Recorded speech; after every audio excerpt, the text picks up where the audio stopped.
오늘 우리 추석 명절을 앞두고 있는데 이렇게 3일 저녁에 오신 모든 성도님들 정말 환영합니다. 우리 옆에 분들 보시면서 잘 오셨습니다. 한번 환영해 주시기 바랍니다. 감사합니다.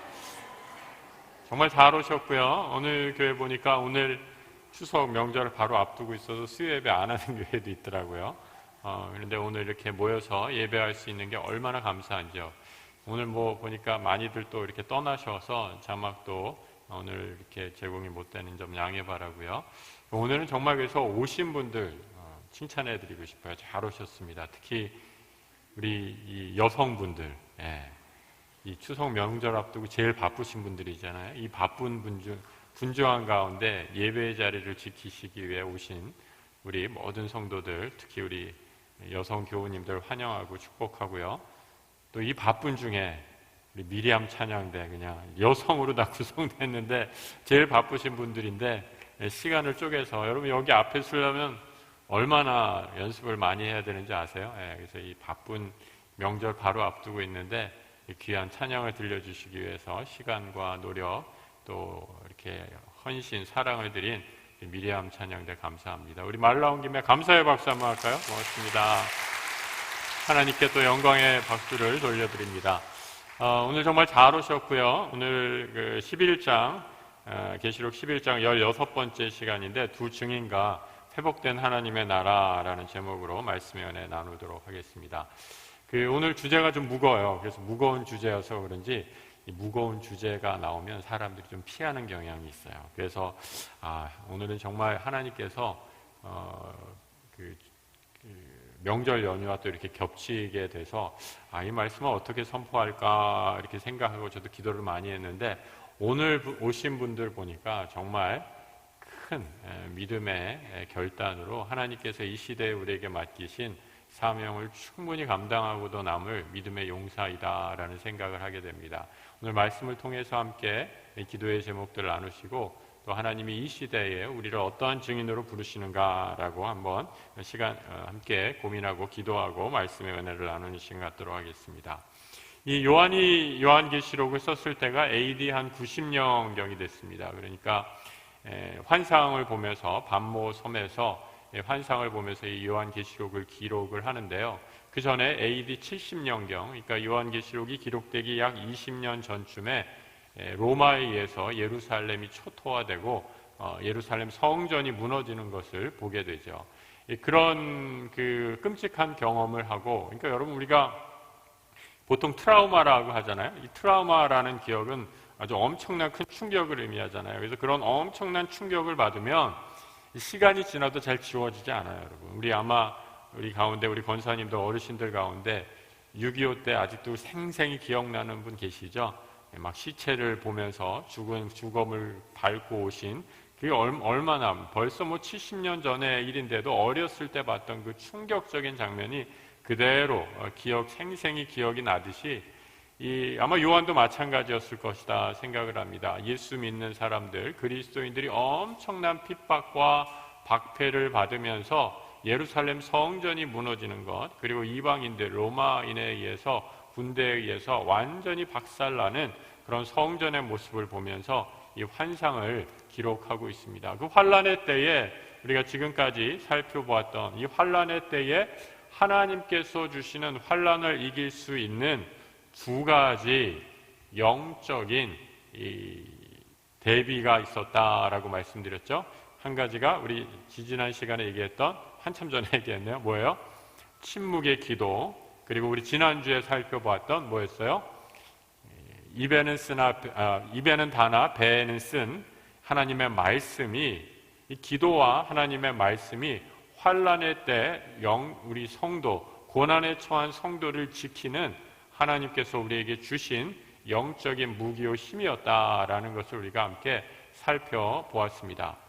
오늘은 제가 이 증인 감별법이다라는 제목으로 시작을 한번 해보려고 해요. 하나님의 말씀을 지키는 사람들, 또 기도로 그 모든 환란을 이긴 사람들을 뭐라고 얘기하느냐? 성경에서는 증인이다라고 이렇게 얘기해요. 근데 여러분, 증인은 어떻게 드러나는가? 나 증인할래요. 나 오늘부터 증인이에요. 이렇게 손든다고 증인 자원하실 분 손들어 보세요. 이렇게 얘기해서 증인 오늘 몇 명 나왔습니다. 고객님 감사합니다. 일로 오세요.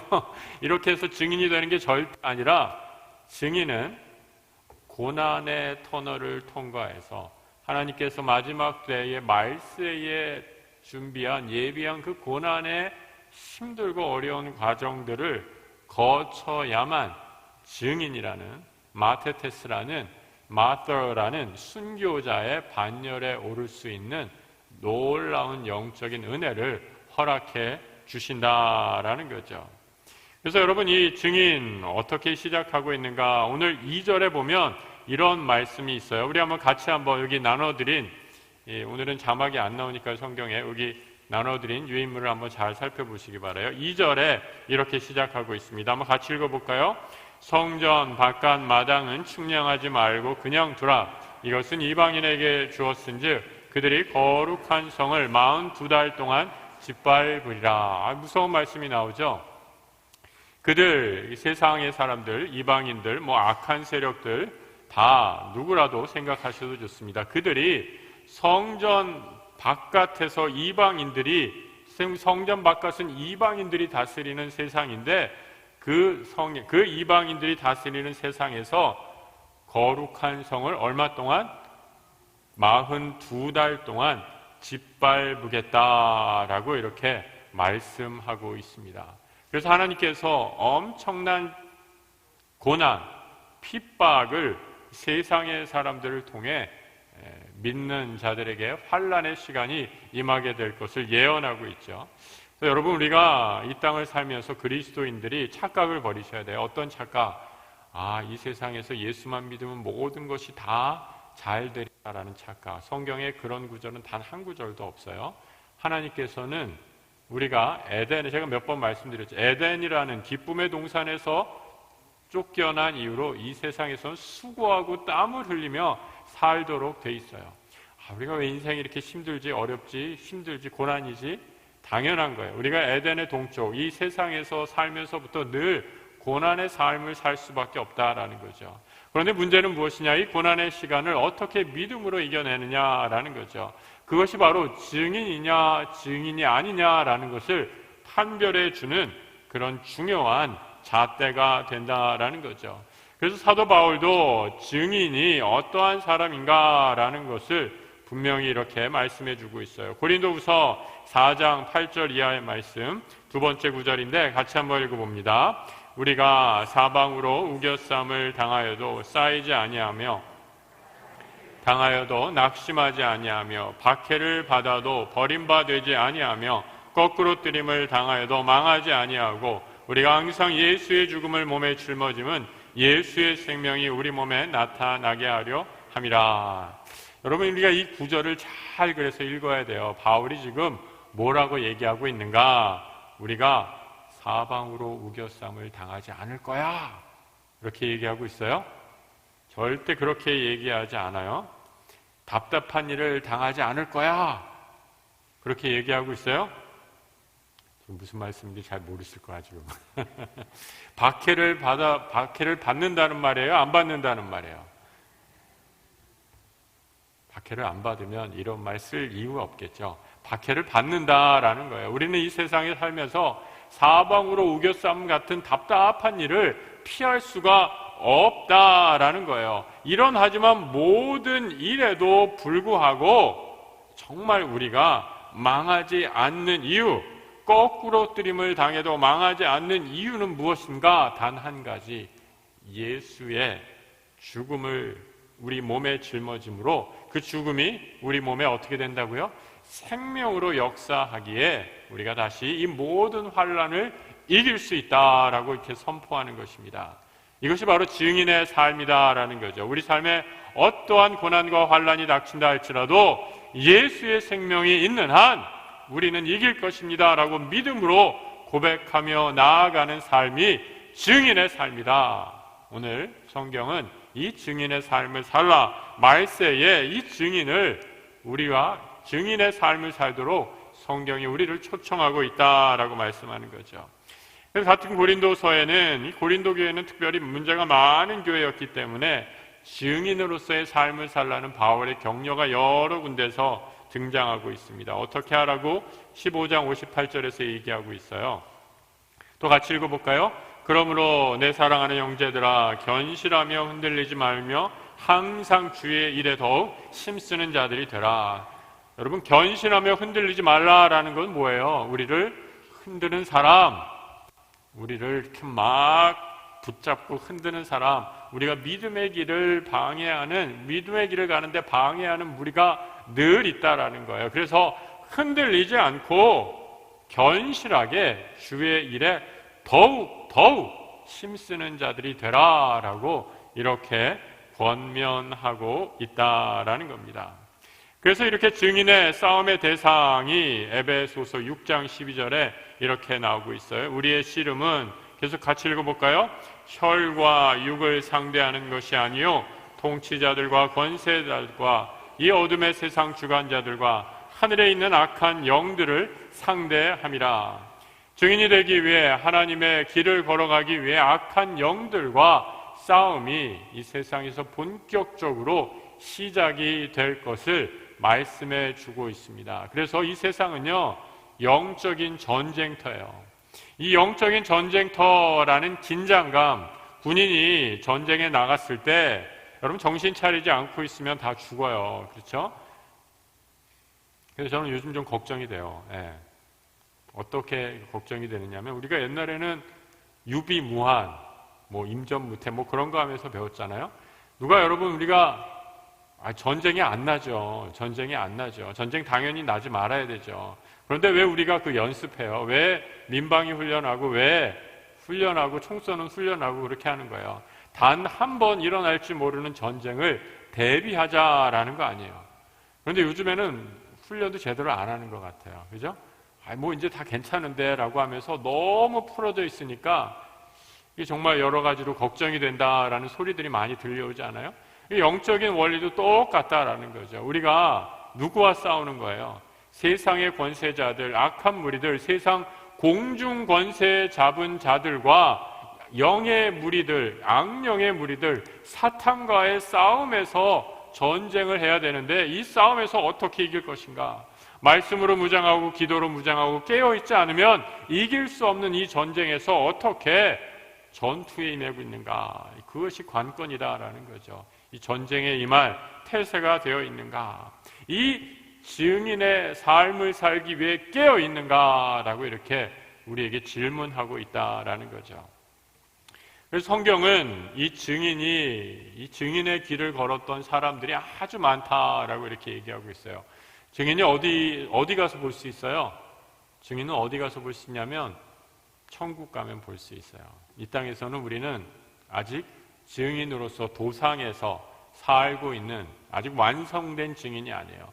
그런데 히브리서 12장에서는 뭐라고 말씀하고 있는가? 이러므로 우리에게 구름같이 허다한 뭐가 있다고요? 증인들이 있다라고 이렇게 선포해 주고 있어요. 우리가 마지막에 하나님 나라로 가는 그 순간에 구름같이 허다한 믿음의 증인들이, 그 제일 앞에는 누가 서 계시겠어요? 예수 그리스도가 앞에 서 있고, 내가 믿음의 길을 걸어 여기까지 왔구나 하면서 구름같이 허다한 증인들이 예수 그리스도 뒤에 서서 우리를 환영하고 영접해 줄 것이다 라는 거죠. 그 믿음의 천상의 도성을 향해 걸어가는 것, 그 순례의 길이 바로 증인의 삶이다 라고 이렇게 말씀해 주고 있는 것입니다. 그래서 여러분, 이 증인에 대한 성경의 개략적인 이 서신서를 통한 내용들을 한번 살펴봤고요. 두 번째로, 그러면 이 계시록에서 나오는 이 증인이 누구인가라는 것을 한번 살펴보도록 하겠습니다. 계시록 11장 우리 3절과 4절 말씀인데요. 우리 같이 한번 읽어보도록 하죠. 내가 나의 두 증인에게 권세를 주리니 베옷을 입고 1260일을 예언하리라.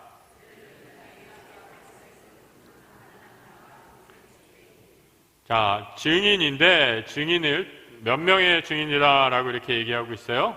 두 증인이다라고 이렇게 얘기하면서 이 두 증인은 어떤 모습으로 드러나느냐? 두 감람나무와 두 촛대다라고 이렇게 말하고 있어요. 그러니까 여기서부터는 굉장히 상징적인 언어로 쓰여진 거예요.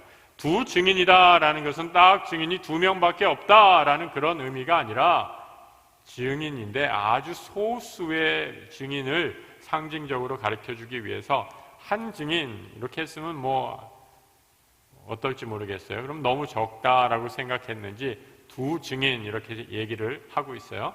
그리고 그 두 증인이 감람나무와 촛대다라고 이렇게 얘기하고 있습니다. 여러분 제가 요한계시록을 그 강해하면서 늘 말씀드리는 것은 요한계시록을 강의할 때 아주 중요한 원칙, 뭐 다른 성경을 볼 때도 중요한 원칙이 있다라고 말씀드렸죠. 성경은 어떻게 해요? 성경으로 풀어야 한다라고 말씀드렸죠.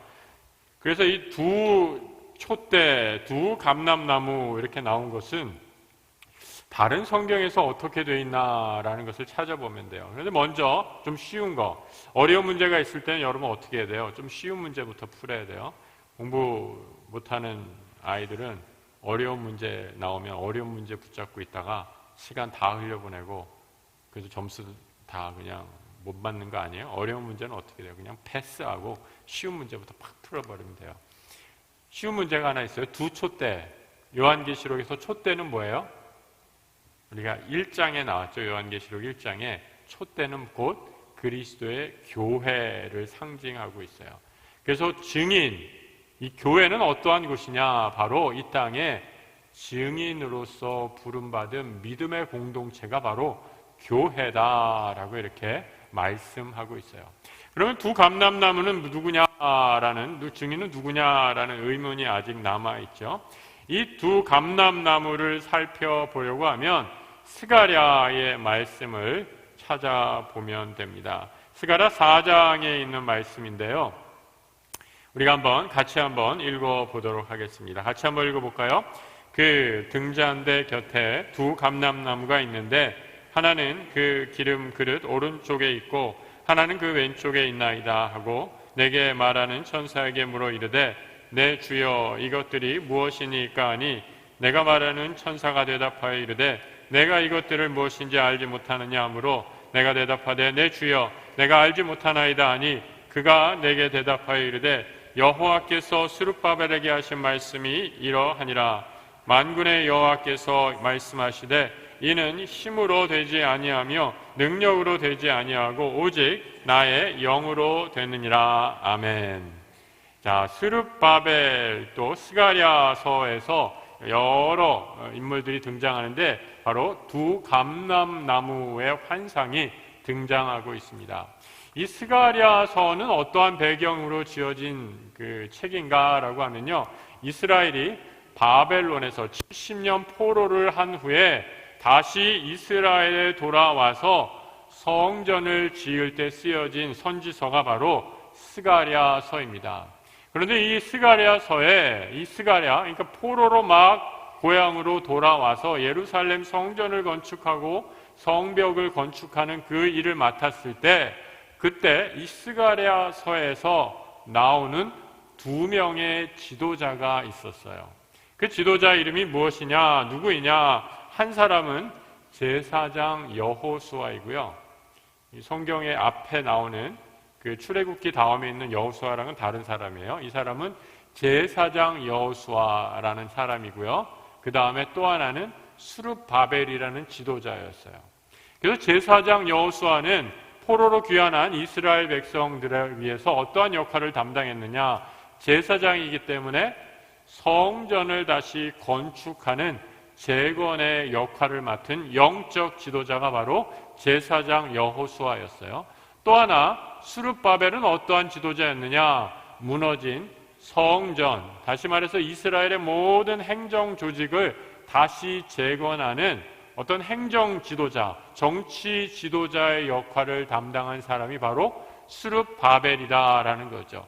그래서 이 스룹바벨, 제사장 여호수아와 이 총독, 제사장 여호수아와 스가랴에서는 총독이라고 나와요. 총독, 스룹바벨 두 사람을 가리켜서 스가랴에서는 두 감람나무다, 영적인 지도자, 세상의 지도자를 가리켜서 감람나무다라고 이렇게 얘기하고 있습니다.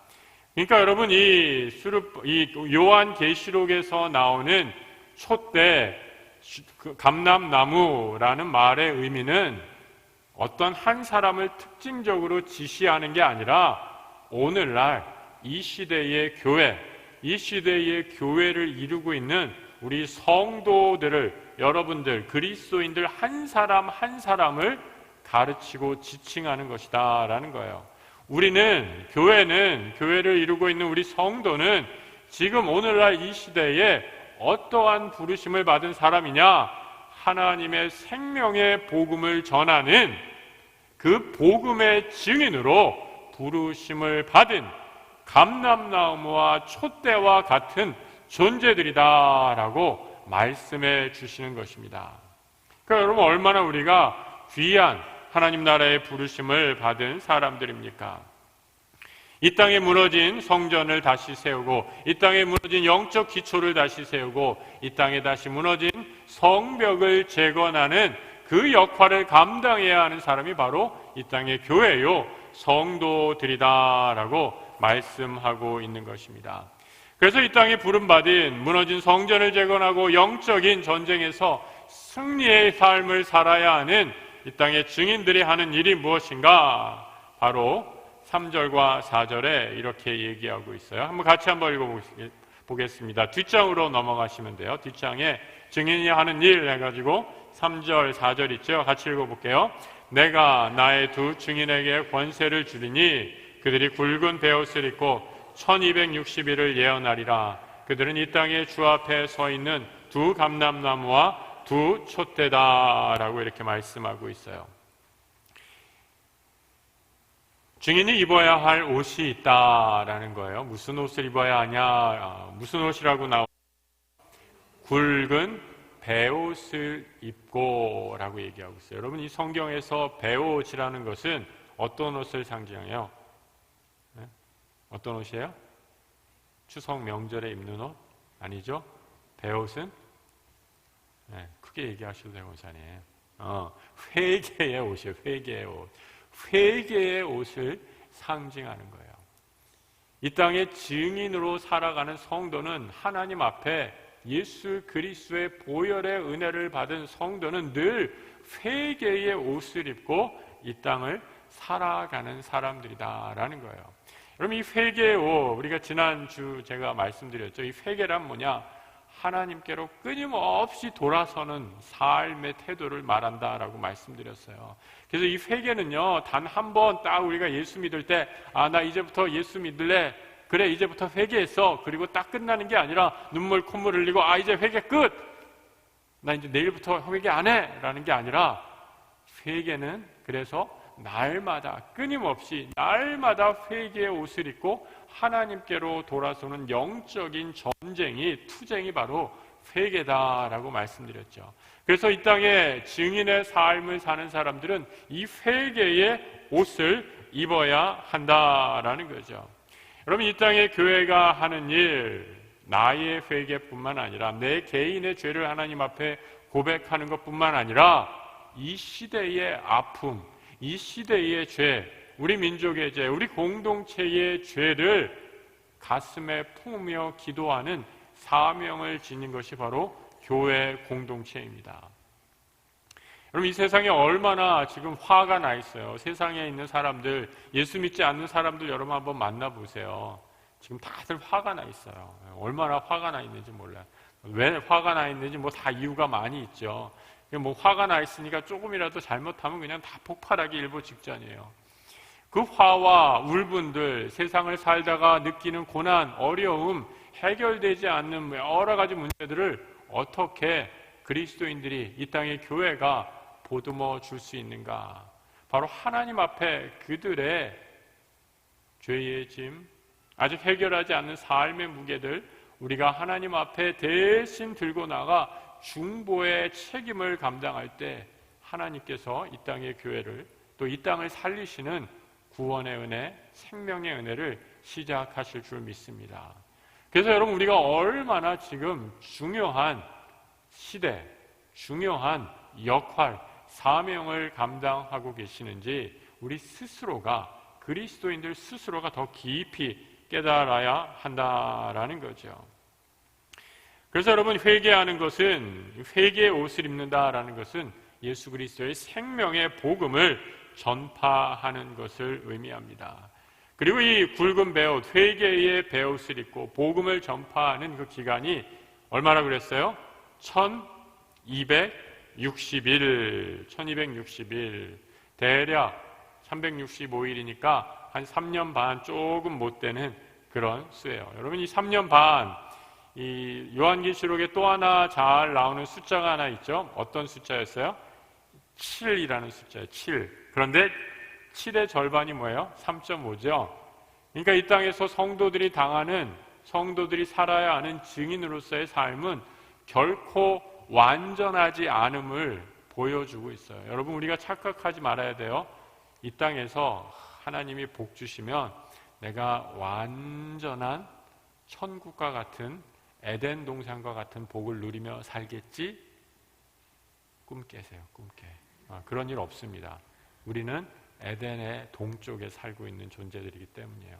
그때는 천국에 가서 이루어질 것이고, 지금은 3.5년의 시대예요. 아직 완전하지 않은 삶을 살고 있는 그런 뿐이에요.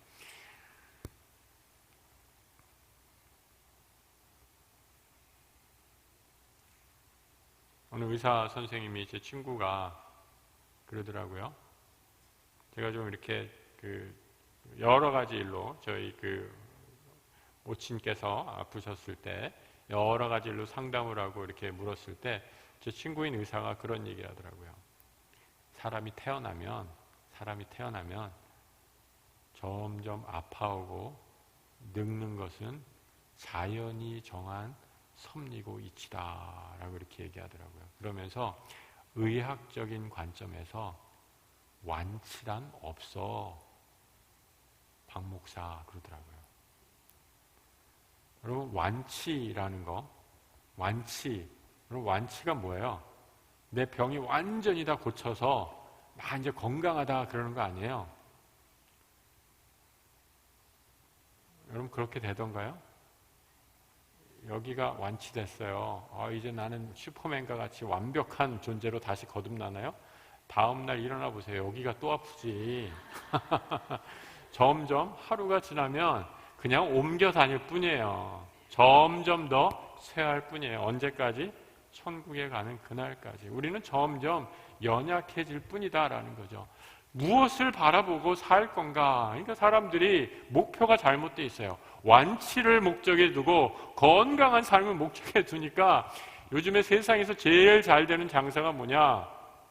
건강식품 장사래요. 조금만 건강하다 그러면 막 다 그냥 먹잖아요. 그런 조크가 있어요. 만약에 에덴 동산이 한국에 있었으면, 한국 사람, 아담과 하와가 한국 사람이었으면 절대 인류는 원죄를 짓지 않았을 거다.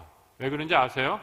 사탄이 나타나서 아담을 유혹할 때 사과 먹으라 라고 했을 때 아담이 사과를 먹은 게 아니라 뱀을 잡아 먹었기 때문에. 뱀 먹는 민족이잖아요, 우리 한국 사람들. 그 자리에서 바로 그냥 뱀 대가리를 쳐가지고 사골탕을 먹든 뱀사탕을 먹든 해서 뱀을 때려 잡았을 것이다 하면, 그러면 우리가 이 고생 안 했을 텐데, 그죠? 아담이 한국 사람이 아니어가지고 우리가 지금 사과를 먹는 바람에 이 고생을 하고 있는 거 아니에요? 여러분, 우리가 이 정말 삶의 목표를 어디다 두고 사는 게 중요하다라는 게, 증인의 삶은 우리 이 땅을 사는 3.5년의 삶, 결코 완성되지 않은 삶을 기억하며 순례자의 삶을 사는 삶이다라는 거죠. 그래서 아직 우리는 사명이 끝나지 않았어요. 요한계시록의 관점에서 보면, 여러분 직분에서 은퇴했다고, 이제 또 나올 테지만 여러분 직분에서 은퇴하셨다고 권사님들, 어르신들 많이 계신데 죄송한 말씀인데요. 내 나이가 지금 몇인데 내가 무슨 일을 해? 나 아무것도 안 해. 이렇게 절대로 생각하지 마세요. 하나님께서 우리에게 코끝에 생명을 주신 이유는 아직 사명이 있으시기 때문입니다. 권사님들 아멘 하세요. 진짜 아멘. 저 목사가 뭘 또 날 시키려고 그러나 보다. 이런 오해 갖지 마시고 여러분이 권사님들이 뭘 하시던 간에 내 육신이 아무리 약해져서 내가 뭐 주방 봉사를 못하고 그 차원이 아니라 내가 코끝에 숨이 붙어있는 한 하나님께서 우리에게 아직 이 땅에서 행해야 할 사명이 있기 때문에 우리를 살려주신 것이다 라는 거예요. 제 말이 아니라 계시록에서 그것을 증거하고 있습니다. 엄청난 핍박에 이르게 될 때 하나님께서 그런데 이 증인을 그대로 내버려 두지 않습니다. 증인에게는 하나님의 능력을 부여해 주십니다. 어떤 능력을 주시는가? 두 증인에게 권세를 주리니 했는데 오늘 계시록에 나와 있는 그 능력이 두 가지 능력을 보게 돼요. 첫 번째는 불의 권세가 나와 있고 또 하나는 하늘을 닫는 기도의 능력이 나와 있습니다.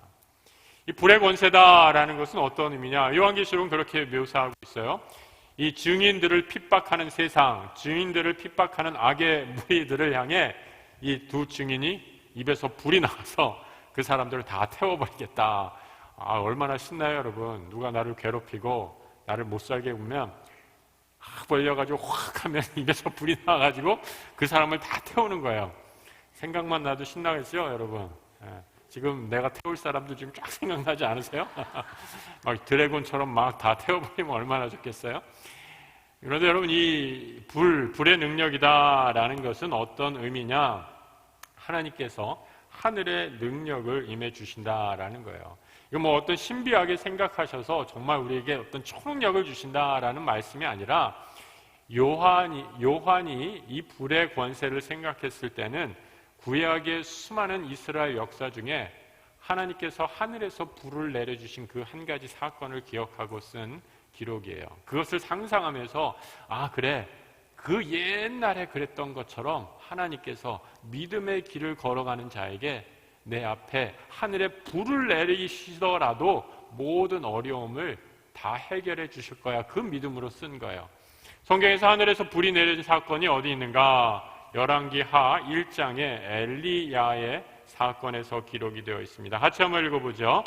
엘리야가 그들에게 대답하여 이르되 내가 만일 하나님의 사람이면 불이 하늘에서 내려와 너와 너의 50명을 살을지로다 하매 하나님의 불이 곧 하늘에서 내려와 그와 그의 군사 50명을 살랐더라.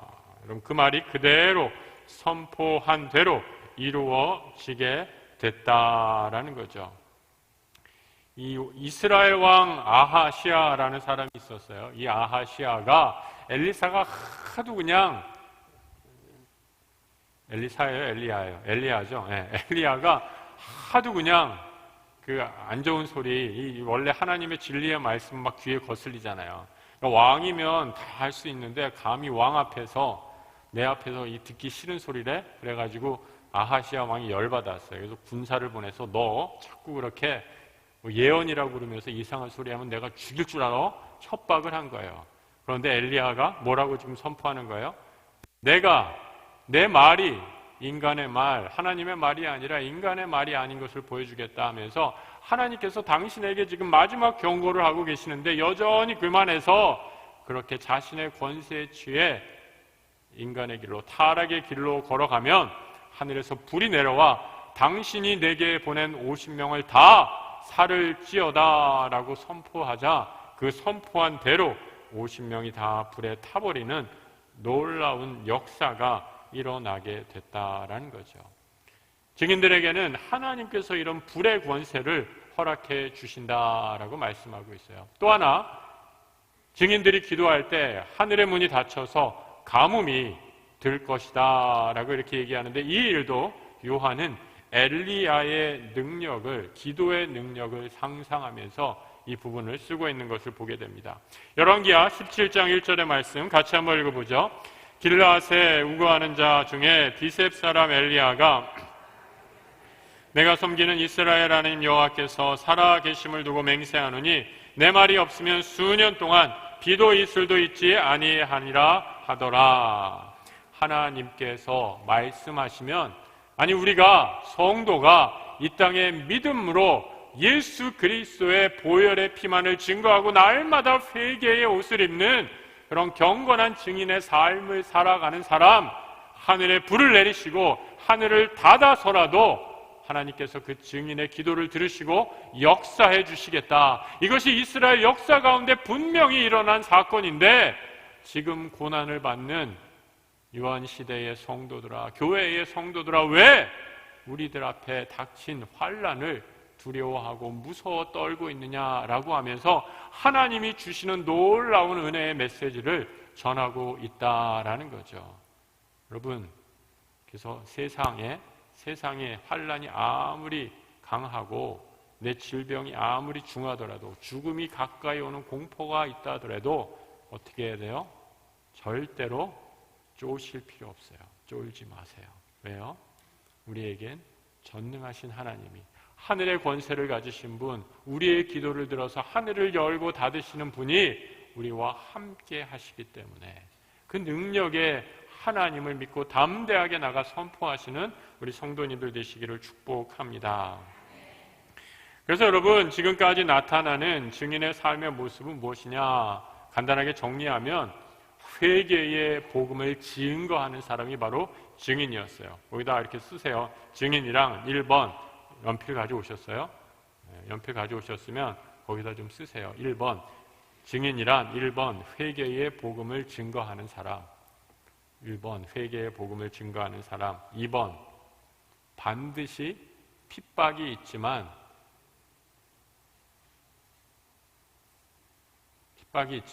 하나님이 지키시는 사람. 이게 바로 증인의 삶입니다. 못 쓰신 분들은 나중에 쓰신 분들 옆에 분들 거 좀 불러달라고 그러세요. 그런데 여러분, 이 거기 다 있네요, 진짜. 5번에 다 있네요.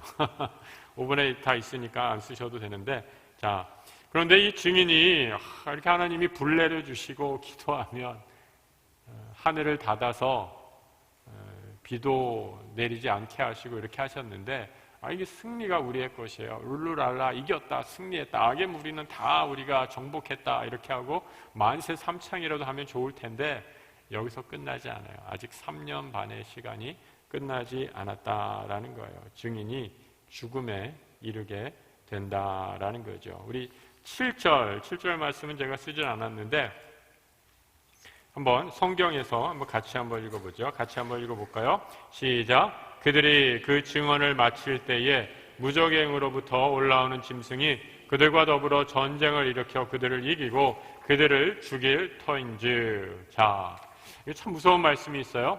그들이 그 증언을 마칠 때에, 두 증인이 증언을 마칠 때에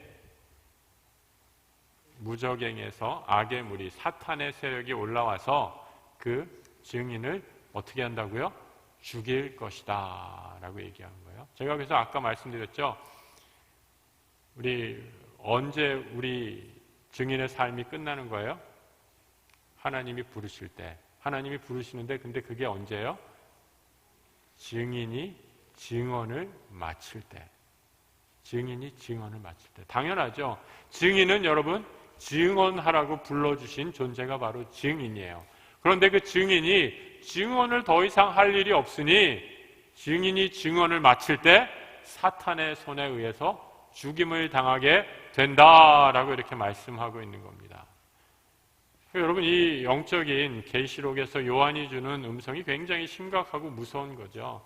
우리가 복음을 전하지 않고, 우리가 날마다 주 앞에 회개하지 않고, 우리가 날마다 증인의 삶을 살지 않으면, 뒤집어서 얘기해서 하나님이 우리를 이 땅에 내버려 둘 이유가 하나도 없다라는 거예요. 왜요? 증인이 아닌데 뭘. 여러분이 증인의 삶을 살고 있는가? 증인다운 삶을 살고 있는가? 증인의 부르심에 합당한 삶을 살고 있는가? 결단하시는 이 밤이 되시기를 축복합니다. 여러분, 정말 그런 것 같아요. 어떤 분은 진짜 건강의 노예가 돼가지고 몸에 좋다는 운동 다 하고요. 몸에 좋다는 거 다 챙겨 먹고요. 정말 규칙적으로 정기 검사하고요. 그런데 어때요? 죄송한 말씀이지만 전혀 뜻하지 않게 일찍 하나님이 불러가시는 분도 있더라고요. 갑자기 사고가 나서 가는 분도 있고, 정말 그런 분들이 있더라고요. 그런데 어떤 분은 어떻게 저분 살까? 어떻게 저분 살까? 볼 때마다 종합병동이에요. 제가 언젠가 한번 말씀드렸는데 제가 아는 형님이 그런 분이 계세요. 신학교 때부터 교제하는 형님인데 지금 투석을 하신 지 20년이 넘었어요. 여러분, 사람이 투석을 20년 이상 넘게 하면 거의 이제 뼈밖에 안 남으세요. 근데 뭐 골다공의 수술, 고관절 수술, 뭐 온갖 이 지팡이, 제가 처음 만났을 때 지팡이 들고 만나셨는데 지금 그래도 지팡이는 놓고 쩔뚝거리며 다니세요. 그분 뵐 때마다 하나님이 언제 데려가실까? 그분을 잘 아시는 분들은 그렇게 얘기를 해요. 그런데 아직 안 데려갔어요. 왜요? 증인의 일을 아직 마치지 않았기 때문에. 오늘 요한계시록에서 그걸 가르쳐주고 있어요. 이분이 뭘 하시냐면 다른 거 안 해요. 목회를 하실 수도 없어요. 건강이 안 좋아서 하시는 거 성경 묵상을 그냥 정성껏 하루 종일 하나님의 말씀을 묵상하고 기도한 것들을 잘 정리해서 자기가 아는 지인들에게, 저 같은 사람들한테, 후배들에게, 또 선배, 동료, 동역자들에게 메일로, 문자로 하나씩 보내주는 거예요. 그걸 읽을 때마다 얼마나 감사하고 큰 은혜가 되는지 몰라요. 자신의 삶의 조건에서 증인의 역할을 감당하고 있다라는 거죠. 여러분, 내 삶에서 내가 지금 할 수 있는 증인의 일이 무엇인가? 증인의 역할이 끝나면 증인의 삶은 끝이 난다라는 거죠. 이 사실을 꼭 기억하시는 우리 성도들 되시기 바랍니다. 그런데 여러분, 증인의 최후가 얼마나 비참한지 몰라요. 이렇게 하나님을 열심히 증거하고 또 이렇게 끝까지 믿음의 길을 걸어갔는데 잘했다, 충성된 종아라고 막 칭찬해 주시면 좋겠는데 요한계시록에서 그려지는 증인의 마지막은, 증인의 모습은 결코 해피엔딩이 아니에요. 얼마나 비극적인 모습인지 몰라요.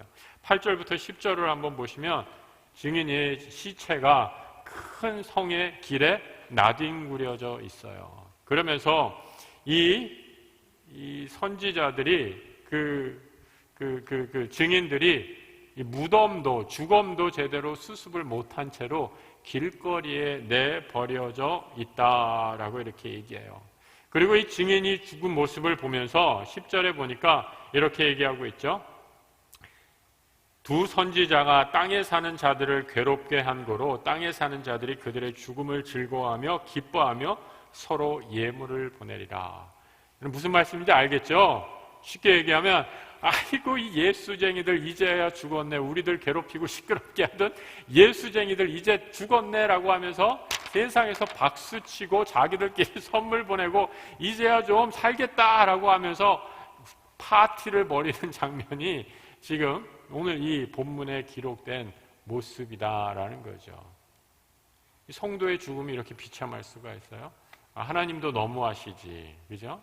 얼마나 지금 고생했는데, 요즘 말로 아이들이 표현하는 것처럼 고생도 그냥 고생이 아니라 정말 개고생했다고 그러는데, 얼마나 고생했는데 목숨을 바쳐서까지 증인의 역할을 다 감당했는데 어떻게 하나님이 그 증인의 소중한 삶을 이렇게 버려둘 수 있는가라는 거죠. 이 죽음의 삶이 비참하고 버려진 그런 삶이었는데 여러분 어떻게 되는가? 고난의 시간이 3.5년이었어요. 하지만 시체가 버려진 후의 시간이 또 3.5년이었어요. 그 3.5년의 시간, 고난의 시간이 3.5년, 길가에서 그냥 시체로 버려진 시간이 3.5년. 실제로 로마의 기록을 보면 로마의 반역자들, 성도들, 그리스도인들은 이 로마 군인들이 어떻게 죽였냐면 그냥 죽인 게 아니라 목을 벤 다음에 그 목을 베가지고 창 끝에다가 사람의 목을 이렇게 걸어놨대요. 그러니까 얼마나 이 비참하고 비극적인 죽음이에요. 저 예수 믿는 것들 봐라. 세상에 조롱거리를 당해들 저 예수 믿는 자들의 대장이 십자가에 달려 죽더니 저것들도 또 저렇게 죽었다라고 하면서 온갖 손가락질을 받으면서 조롱을 받았다라는 거죠. 그런데 3.5년의 고난의 시간, 3.5년의 버려진 시간이 지나고 마침내 7년의 시간이, 완전한 하나님의 계획의 시간이 찬 후에 어떤 역사가 일어나는가? 하늘로부터 큰 음성이 일어나서 12절에 이렇게 말씀하고 있죠. 이리로 올라오라 함을 듣고 그들이 구름을 타고 하늘로 올라가니 그들의 원수들도 구경하더라. 여러분 얼마나 하나님께서 그려주시는 위로하시는 생명의 은혜를 보게 됩니까? 하나님으로부터 그 죽은 생명 가운데 생기가 일어나게 됩니다. 그리고 그 죽은 생명들이 다시 일어나 하늘로부터 올라가는 모습을 보면서 이 땅에 남은 자들은 찬양하고 악의 무리들은 지진과 함께 멸망하며 하나님을 두려워하는 모습으로 요한계시록 11장에 증인의 마지막 삶이 그려지고 있습니다. 7년의 시간, 하나님이 계획하신 모든 시간이 다 찬 후에 아까 우리가 읽었던 히브리서 12장에 구름같이 허다한 증인이 되는 그 증인의 반열에 마침내 올라가는 두 증인이 기록이 되고 있다라는 거죠. 그러면 얼마나 은혜의 말씀입니까? 그런데 여러분, 이 증인의 자리, 증인이 죽은 자리가 또 상징적인 자리예요. 증인이 어디에서 죽었다라고 이렇게 얘기하고 있어요. 8절에 이렇게 얘기하고 있죠. 증인이 시체가 길에 버려진 자리가 영적으로 하면, 그 성은 영적으로 하면 어디라고요? 소돔이라고도 하고 애굽이라고도 하니 곧 그들의 주께서 십자가에 못 박힌 곳이다 라고 이렇게 말씀하고 있어요. 여러분, 이 땅에 그리스도인들, 우리 성도들은 에돔에서, 골고다에서, 십자가에서 죽기 위해 부름받은 존재다라는 거죠.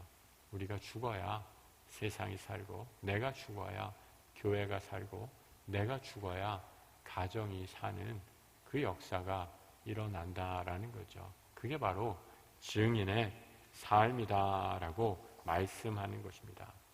여러분, 그래서 이 증인의 자리는 결코 영광스러운 자리가 아닙니다. 이 세상에서 박수받고 사람들의 칭찬을 받는 자리가 아닙니다. 결코 편한 자리가 아니죠. 주님이 죽은 것처럼 나도 그 자리에 죽을 때 하나님께서 약속해 주는 자리가 바로 이 증인의 자리입니다.